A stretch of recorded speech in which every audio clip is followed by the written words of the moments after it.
Isang batang Pinoy ang muling nagpasikat sa bansang Japan.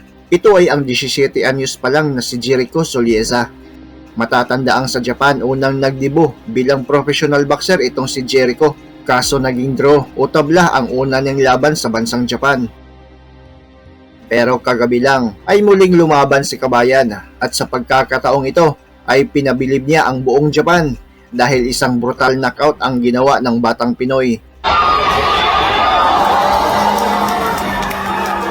Nakalaban niya ang Hapon na si Rhea Saito para sa 4 na rounds na suntukan, pero di na pinaabot pa sa sukdulan ng laban.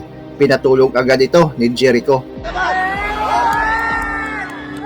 Sabay-sabay nating tignan ang naging laban ng dalawa na ginawa sa Korakuen Hall, Tokyo, Japan kagabi.